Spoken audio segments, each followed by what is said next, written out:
take me back to the first game. Obviously, Miles Morales wasn't such a well-known household name until Into the Spider-Verse came out the later in that year. That must have been like when that came out, you were like, this character's going to blow up now for the next game. Yeah, I definitely saw the uprising of Miles, and also the behind the scenes uprising as well too, because the public wasn't fully aware of the Spider Verse, and also just what was to come in the Spider Man game, introducing Miles. So when I have little cousins and little baby sisters and brothers that were like playing the game, like, oh, that's Miles, that's Miles. And then when they found out that Miles has his own game, they flipped. So just watching the really the before and after, being Miles with the first game, and just learning the beginning stages of where Insomniac wanted to take Miles, and wanted to present him as. So with that being said, man, I was doing the cartoon as well on Disney XD.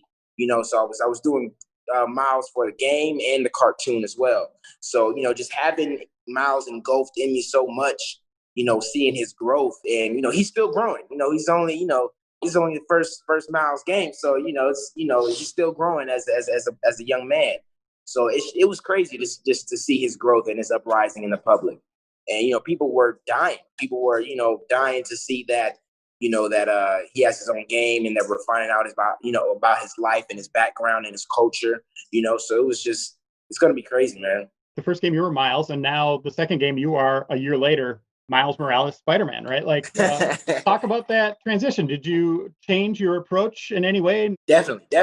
Because starting off with Miles, I wanted to just get just get his genuine personality, just the innocence about him first. So it wasn't about jumping into it and being a Superman, a Spider-Man. It wasn't just jumping into it and being a hero. It was jumping into it and learning this young man, and our connection, between each other. So learning that, and then growing, just being the innocence and the youth, because in the Disney XD cartoon, he's, I want to say 13, 14.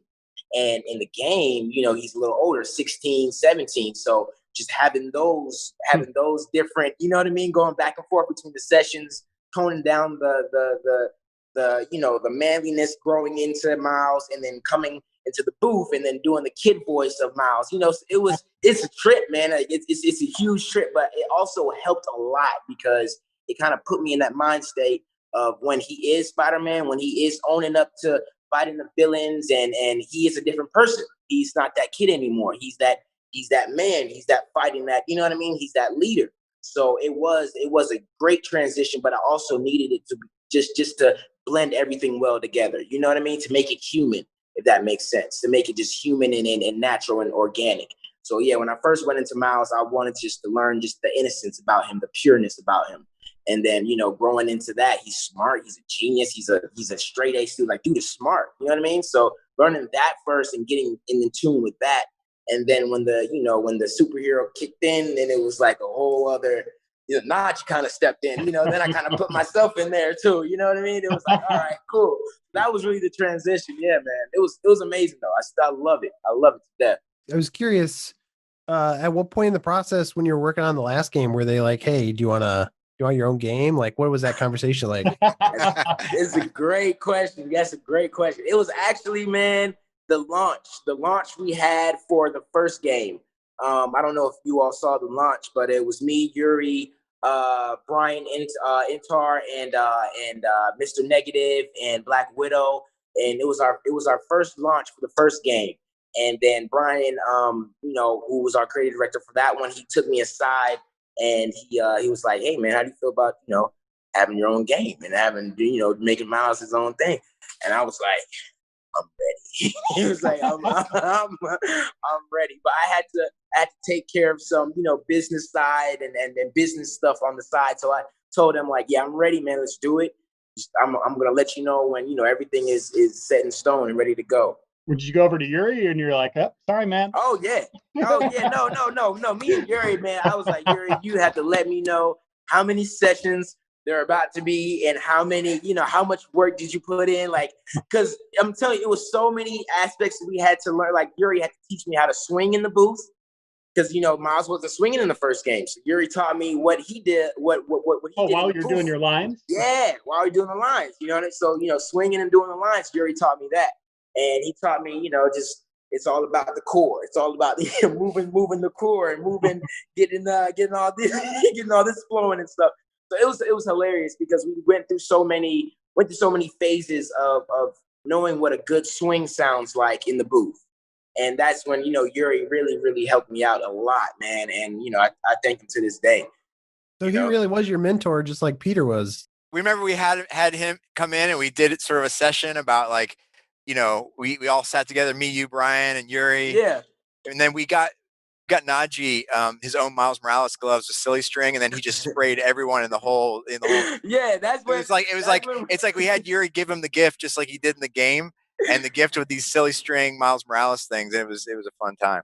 Yeah, it was great. That's when we had literally had all the cast together. We had finally got all the cast together, and we were just really ready to go into the sessions and just make it ours, And then that just being that, Yuri coming in and just doing all that, it just made everything just come in together where it was like, okay, we're ready to do this.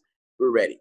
And Yuri, I text him to this day, call him. He texted me last week checking in on my family. So me and Yuri, man, like I love him to death, man. Me and Yuri is, like this in real life too, not just, for the cameras and stuff. Like seriously, like people know that too. Like people know me and Yuri have like such a really good relationship off camera too.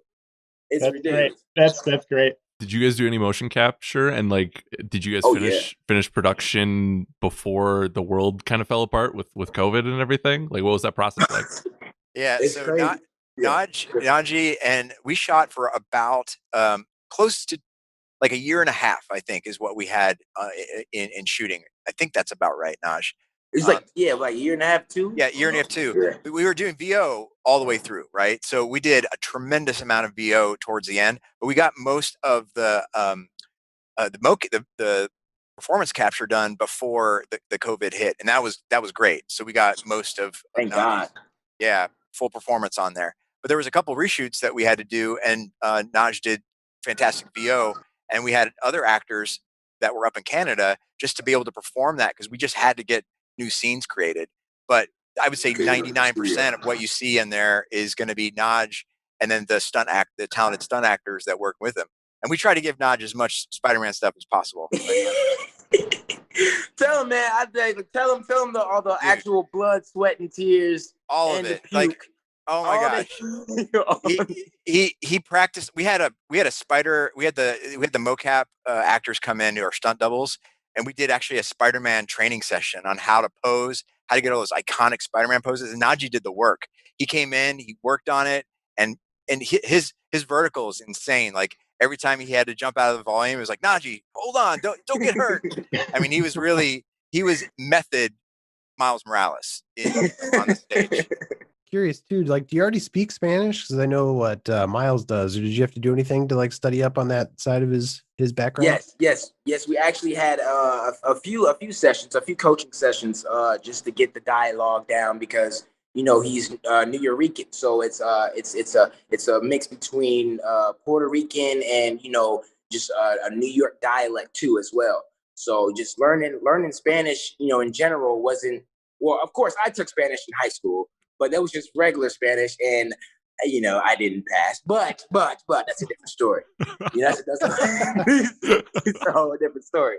So with this one, it was Puerto Rican, and yeah, so it was a little different. Our engineer, he was a Latina descent as well. So he told me the differences between of having just regular, Mexican Spanish and then Puerto Rican Spanish. And he said it's a difference. So we had to go through a whole, training session of learning the different dialects with that as well. But we had a consultant as well who is Puerto Rican descent working with Najee too. So it was like, let's make sure we get it right, and Najee did the work to make sure that we got that as much authenticity as we possibly could on the Puerto Rican Spanish. Najee, you need to take the game to your Spanish teacher and be like, look, you did all right. Can I get a passing grade? It was so crazy. I was homeschooled since like fourth grade. So it wasn't even the best like Spanish classes. We was literally online. and doing everything through like Rosetta Stone. So it was, I want to take it again. I want to take it again because I'm a little more fluent now, a little more, Yeah. I think so. And we talked about it a little bit earlier, but like, I think Miles rightfully is finally getting his day in the sun. And I think this game is a huge part of that, of pushing him even further into the cultural zeitgeist. Najee, do you think about that? And like, do you think about the impact you're making with Miles in that regard? Oh man, definitely, man. I mean, it's to a point where it gets me lost for words because it's so overwhelming. But at the same time, it's like, man, this is really what kids need. Like the new generation coming up, everything that's going on in America right now, they don't know. They don't fully understand. You know what I mean? What it is. So that's my thing. It's like